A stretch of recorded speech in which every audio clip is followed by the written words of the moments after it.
guys, happy hump day. Can I just say, I don't know what is wrong with me today. I'm so freaking tired, windswept, and I've been rained on, and it's all good. I just thought I'd get that out there because I just like to share my feelings. That's how I feel today. How do you feel today in emojis, by the way? I like to ask my clients to, every morning, to message me and be like, this is how I feel, but in emojis. It's really fun. Try it. So if you're watching, which no one is at this moment, because I've literally just started the video, but when you do watch this, just think of the emojis that you would put about how you're feeling in this moment. So I want to talk today about, oh my God, come on Vic, what the hell is the title? Yeah, that's it. How to stop worrying. This is such a big one, right? Because we all worry. And I believe that worrying is like praying for something that you don't want. But what exactly is worry? So I'm sure we all know what worry feels like, but just stop for a moment and notice, what are you worrying about in your life right now? So just think for a moment, like, what's on your mind that you're worrying about? Hello, Tara. Hi, everyone who's joined. Talking about worry, how to stop worrying. It's a really good episode. Think about what you're worrying about in your life right now, okay? And how does that make you feel? So whilst you're worrying about whatever's going to happen in the future, how does that make you feel? Anxious, on edge, like fearful. So that's what worry. Like I say, we all know what worry is. But what actually is worrying? We know how it feels, but what is it? So worrying is a form of thinking about the future that leaves you feeling anxious or uncertain. So when we worry, what we're actually doing is we're attempting to problem solve an event that's not happened yet. That event that's going to happen in the future. That might happen, that might not happen. And the reason we worry is because we're scared of a negative outcome happening within this future thing. It's an attempt at trying to control, right? Worry is an attempt at trying to control something in the future that we can't actually control in this moment. So whilst future thinking, it is helpful, it can be helpful, it can assist us with goal setting and planning, etc. But it becomes a problem when we future plan our events and they leave us feeling anxious, they leave us feeling like on edge and like tense and basically not happy. And what clinic worry is, it can be the primary source of generalized anxiety disorder, because anxiety generally, there's a lot more depth into it obviously, but is worrying about the future, is like being uncertain of what's going to happen, worrying about what might happen. Whereas people say depression is dwelling too much on the past and what's happened and what you can't change. So now we know what worry feels like, because we all worry. Now we know what worry actually is. Why do we worry then? Like, as humans, we like to control, okay? So it's just the way our brains are wired. When, in the caveman days, I talk about this a lot, if we didn't future plan, if we didn't think what could go wrong, it would be a difference between life and death, right? So if we didn't worry, back in the caveman days, it would be a difference between life and death. Lottie's giving me a kiss. This is good. This is a good one, Lottie. It's how to not worry. So as I was saying, our brains are constantly wired to problem solve, okay? So again, that is helpful sometimes, but not all the time when we're consciously anxious. Hello, Carola. I've not seen you for a while. Lovely of you to join. And let me continue. I think I can multitask. I can do it. I can chat to you and be back in what I was talking about with the worry. Let's see if I can do it. So basically, when we can't accept that the said future event is completely out of our control, we revisit that worry in our head over and over again. So if we're thinking about a future event, like maybe you're going to court for something, right? And you're worrying about it because you can't control it right now in this moment. We think as humans that if we keep replaying this scene, the potential what ifs can happen over and over again in our head. We think that we're actually controlling the situation, and we're not. Right? How can a mental state tied to so much anxiety be rewarding. It can't. It's a false sense of control. So, but the thing is, what happens with our brain is every time we worry about something and then nothing bad happens, our brain connects worry with preventing harm. So your brain thinks, oh, okay, cool. If I worry, that equals nothing bad happens. Because you've heard of the saying before, the fear of something is worse than the actual thing. And it cannot be truer. Just think back in your life where you've been really worried about something, like going wrong. Sorry, I've got an itch. Mosquitoes, like, swear to God, like follow me around everywhere. Think back where you've worried about something and then you've been stressed and anxious and it's actually happened and you've been like, oh, that wasn't even that bad. So then your brain is like, oh, okay, if we worry, that means it's not that bad. So this is why we continue to worry, even when it brings us anxiety. So the 5 reasons why we worry, that's actually really hard to say. Try and say that really fast. 5 reasons why we worry. Okay, I nailed that, but try it. And then I'm going to give you 5 tips on how to stop worrying, because this will change your life forever. So 5 reasons why we worry.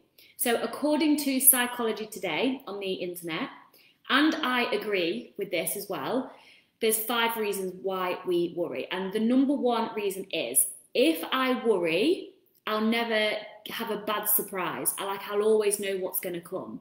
Whereas we think that if we worry about something, we can prevent something bad from happening. But truth bomb, we can't. Ask yourself this: how much am I suffering by worrying about the future? And pain is inevitable, right? Life happens, we are going to experience pain. But suffering is optional. And what do I mean by that? Something painful emotionally is going to happen. But the more we dwell on that fact, the more we spend in our heads worrying about the situation, then we turn pain into suffering. It's the art of letting go, the art of surrender. Talk about that more in a moment. But number 2, the reasons why we worry, is we think it's safer to worry. We think that by worrying, we increase the chance of a better outcome of something. We think that if we stop worrying, that nothing's going to go wrong. But we're wrong thinking this way, because worrying does nothing helpful for us. Whatever's going to be will be. Yes, we can plan and do what we can for the future in this moment, and that's it. We just need to let it go. Number 3, why we worry. Worrying, we seem to think that we care if we worry. So if we think that if we're worrying about something, about somebody else, about our children, about our parents, whatever, we think that we care more because we're worrying about it. But also, more importantly, on the flip side, if we don't worry, yourself or someone else might think you don't care, which has a lot more layers in it about feeling loved and cared for and like you care and like you matter. But again, worrying does not mean you care or not. Again, you can do what you can do in this moment for the future, but constant worry, when you can't change a situation because it's in the future, it does nothing to help us. It just brings anxiety. So number 4, worrying motivates me. Productive concern and problem solving, like I said, is helpful. And it can be motivating to plan ahead for something, to get things done. However, worrying, as I'm sure you've grasped by now, does nothing helpful, and it certainly doesn't motivate. In fact, I would argue the opposite. It doesn't motivate. It can just leave you feeling like, oh my God, like so in your head and stressed. Number 5, worrying helps me solve problems. Again, we might convince ourselves that worrying helps us to problem solve, but as regards to the motivation, which was number 4, constant worry can actually do us more harm than good and interfere with our problem solving. So I bet you're like, okay, all well and good, like how can I stop worrying then? So I'm going to give you 5 ways to stop worrying, and these really, really do work if you practice. You've got to practice. You've been worrying for how many years? We learn it from our parents, from our peers, from society. The whole media wants us to be scared and fearmonger us all the time. We're also wired to worry. So we're up against not a losing battle, because it's not really about winning or losing, but there's 5 ways that you can stop worrying. Number 1, activate your parasympathetic nervous system, which basically is your rest and digest. basically means just chill out, right? And you can't just go from that to that unless, like, from really stressed and anxious to completely chill, unless you consciously decide to do so. Because worrying causes physical changes in the body, such as increased heart rate. You know, when your heart's beating, like, isn't it amazing how all we have to do is think about something, which a thought creates emotion. You know my thought model, I'll just quickly go through it. Any thought creates emotion. An emotion creates how you react to something. And then how you react is what action you decide to take or don't take. And then that's your life. This is your reality. So your thoughts are everything. So let me go back to what I was saying. Physical reaction, you think about something and then your heart starts beating and your heart starts racing, like just from a thought. How powerful is that? Your thoughts are so much more powerful than you realize. And then physically you're maybe tense, or you don't realize it, but you're tense in between your eyebrows, like frowning, or your jaw's tight.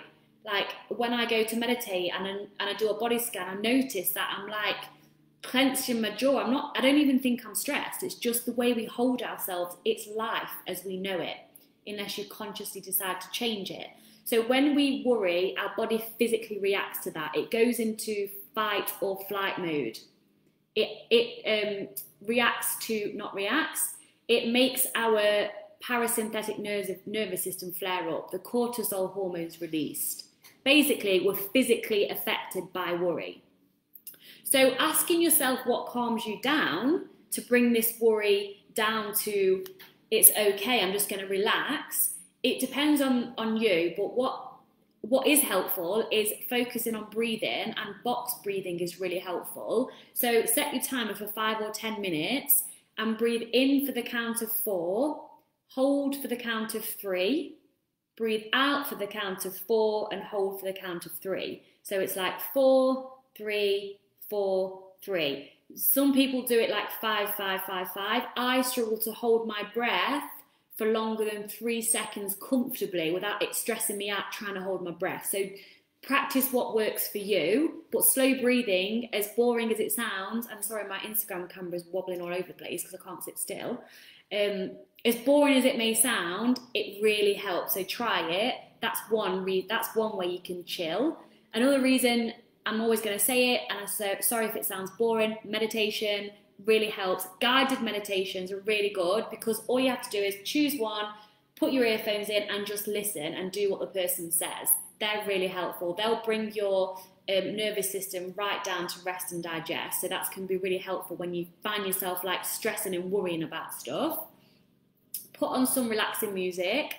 Whenever I cook, I ask my Google to put on Italian cooking music, and to me that instantly chills me out because I've connected that to winding down at the end of the day, cooking something so I know I'm going to eat because I love food, and it brings me relaxation. So whatever relaxing music brings to you relaxation, then put that on. That can help immediately because music is everything. I love music.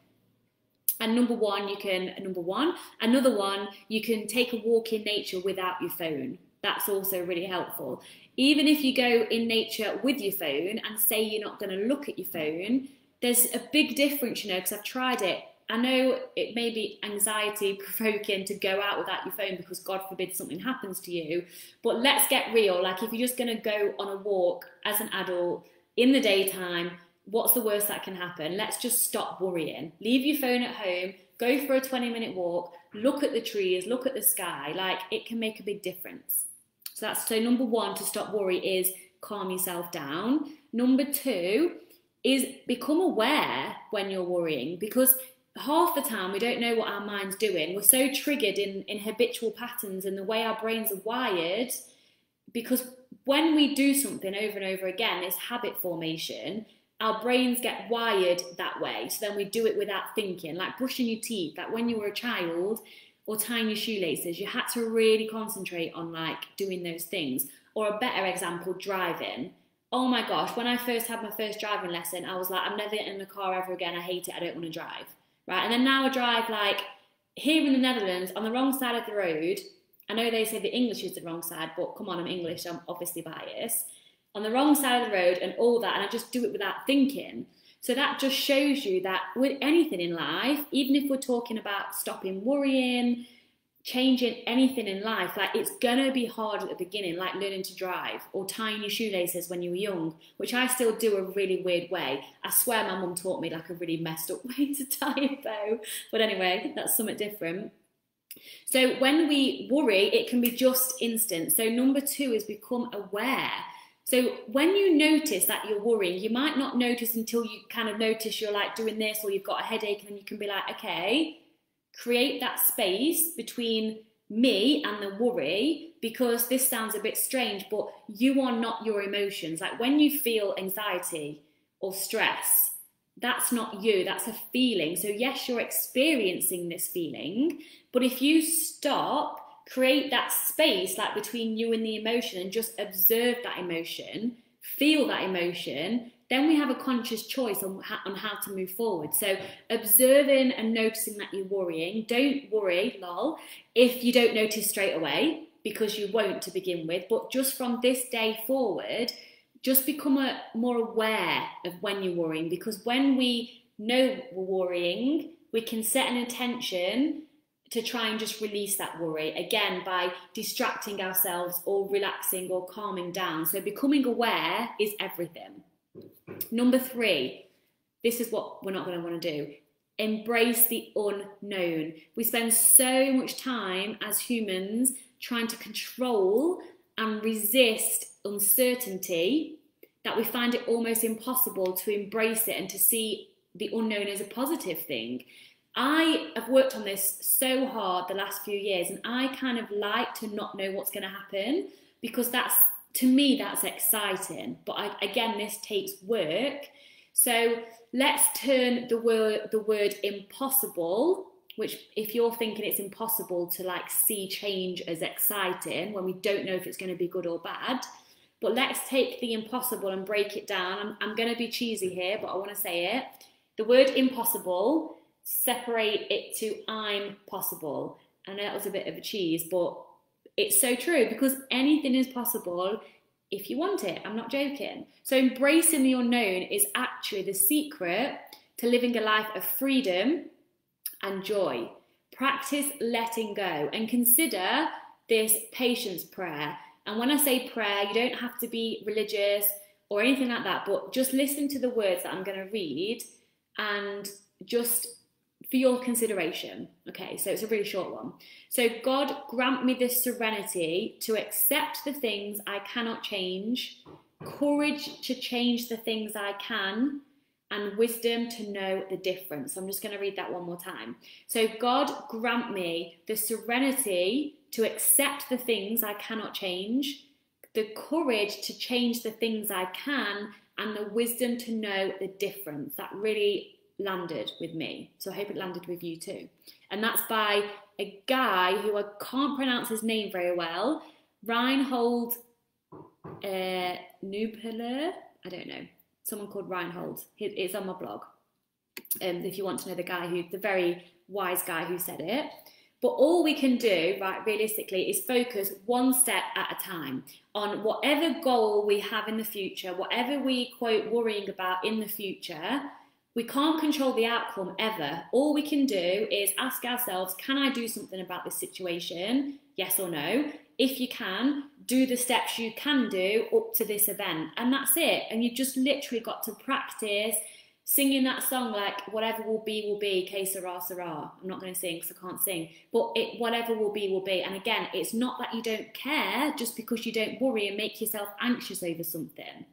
So I hope it's starting to sink in. Radical surrender and radical acceptance is the key with everything in life. Like body image, what food you choose to eat, what happens, like do your best and then whatever will be, will be. Like it's just so freeing, because when you're constantly in a situation and you're wishing that you wasn't. So if, again, I always go back to body image because obviously I'm a specialist in this, or binge eating. If you're looking in the mirror and you're like, oh, I just do not want to look like this, that's hell, because you're somewhere and you don't want to be there, you want to be somewhere else. But that's like the earth version of hell, because You can't be anywhere else in this moment. All you can be is right now. So it's practicing surrender, acceptance. Acceptance doesn't mean you have to like something. It just means you stop fighting with yourself. Because when you're fighting with yourself, it's exhausting. With anything, body image, food, an exam, just do your best in this moment and let it go. Number 4, live in the present moment, every moment as much as you can. If nobody listening has read the book, The Power of Now by Eckhart Tolle, please put that on your list to read. And if you're not reading anything at the moment, please start reading it now. It's a game changer, because so often we're thinking about the future or the past. How often are you actually in this present moment, like right now? If you're watching this video, are you fully focused on me and my words, or are you kind of half watching, half doing something else, thinking about what you're going to have for dinner, thinking about what you ate for lunch? Like, just ask yourself, or you can set alarms throughout the day on your phone to remind you to ask yourself, or set up a trigger, a habitual trigger, like every time you go through a door, for example, you could ask yourself, am I in the present moment? What can I see? What can I hear? What can I smell? What can I feel? Just by asking yourself those questions and answering them in your head or out loud, you bring yourself back to the present moment. And there is no stress or no anxiety in the present moment. It's impossible. Excuse me. So read or listen to the audiobook, The Power of Now by Eckhart Tolle. It's so good. Number 5, last but not least, face your fears. The fear of something is often way worse than the thing itself. Like, I think there's a similar saying to do with a dog bite. Like, the dog's bark is always worse than its bite. So, okay, that's probably a little bit different. But in general, when you're constantly worrying about something that's going to happen, even weight gain, right? I coach clients through food freedom, giving up dieting. Sometimes they'll gain weight to begin with and they'll lose it again, like whatever will be, again, radical acceptance. Your body's going to be whatever healthy weight it's going to be when you're no longer binging or in the diet binge cycle, okay? So even weight gain, the fear of weight gain can be paralyzing.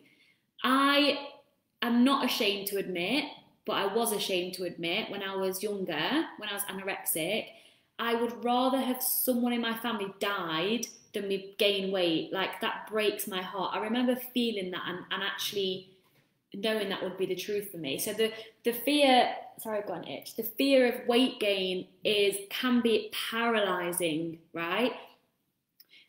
Obviously, there's a lot more to than just facing your fear. There's a lot more internal work you can do. But long story short, I'm probably not the biggest I've ever been, because I've been bigger, but I'm happy and healthy now, and I'm a lot bigger than I was when I was petrified of putting weight on, right? And actually, now I've put the weight on, it's fine. Like, it's not, the fear of the weight gain was way worse than actually living in this body every day, because my body's a miracle and so is yours. Everyone's a walking, talking, breathing miracle. So going back to like just fear in general, when we face our fears, it's never that bad. So we can deal with a lot more than we think we can. Think back to something in the past that you were so scared of doing, an exam, ending a relationship, whatever, and actually doing it because you would have been fully in the present moment, because your nervous system would be heightened because you'd built it up to this fearful event. You would have been completely in the present moment in that time. How bad was it, really, on a scale of 1 to 10 compared to what you thought it was? And even if it was a 10 out of 10 on the pain scale, emotionally painful, you're still here. You still survived. You can get through more than you think you can. You're stronger than you know, and we don't like to feel emotional pain as humans. We don't. We like to run away from it, and that's okay. But by practicing facing our fears, like there's that saying goes, whatever we resist persists, and what we face just fades away. So true. Practice like welcoming your fears and ask yourself the thing that you're worrying about in the future. Ask yourself, what's the worst that can happen in this situation? Write it down physically with pen and paper. And then ask yourself, will this even matter in a year, 2, 3 years' time? Will this worry, anxiety, stress, will this even matter in a year's time? And then ask yourself, can I be okay with this worst case scenario outcome? Can I be okay with whatever, the worst thing that could happen with whatever I'm worrying about? Can I be okay with that? The answer will mainly be yes, because again, you can do a lot more than you think you can. You can get through these painful emotions. You can absolutely do it. So just, oh, I'm loving the hearts. Thank you, whoever's sending me them. So you can get through pain, even though we like to run away from it and we think it's worse than it's ever going to be. You can absolutely get through it. So by writing the worst case scenario down and being like, right, that might not even happen. It's 90% probably not even going to happen. But can I be okay with this outcome? When you've made peace with that, and again, being okay with it is the same as just acceptance. Doesn't mean you have to like it and be like, oh yeah, well, I can't wait for that worst outcome to happen. It's not thinking of it like that. It's just being like, well, I know I'm going to be okay either way. And then lo and behold, no doubt, the worst case scenario won't happen anyway. And all that worry will be for nothing, apart from it's just going to add stress and anxiety to your life. Okay. So and a good question to ask, just want to finish on these last few questions. If you find you stay in that constant worry, and if you find yourself scared to face your fear and find it difficult to let go of that worry, just ask yourself, is worrying right here, right now, about something that's going to happen, is it positively impacting my mental, spiritual, and emotional health? I'll answer for you, and the answer is going to be no. It's not going to positively impact you. If you've just joined and you think worrying is helpful, rewatch this video, because I tell you 5 reasons like why we worry and the false reasons we think worry is helpful for, and it's not helpful in any way, shape or form. So ask yourself, like, is this worry worth it? Is it serving me? The answer is no. So then practice letting go. I'm going to give another book recommendation before I end. It's called The Art of Surrender, The Wisdom of St. Francis. And I was put off for reading that book because it sounded really religious, and I'm not religious at all. But then I read it, well, listened to it, because I listen to my books. Oh my gosh, one of the best books I've ever read, listened to. So if you're looking for another book, 2 book recommendations: The Power of Now by Eckhart Tolle and The Art of Letting Go, The Wisdom of St. Francis. I do not know the author offhand, so I'm sorry for that. And to the blog, this video is going to be posted on my blog, and I've linked a really helpful resource. It's called the Worry Tree, and it's like a tree, obviously, and it's like a flow chart of like, are you worrying about something? Yes or no? Can you do something about it? And it's like, it's really helpful to go through this thought process. So I'll put the link below when this goes posted. And check that out if that's going to be helpful for you. And PS, I've got 2 PSs. If you like this, please share it with someone. Please tag someone in it if it's going to be helpful. And I know every influencer says that, but it literally helps people. I create this content to help you guys. So if you think this is going to help someone, please tag them and please share it. I'll be forever grateful.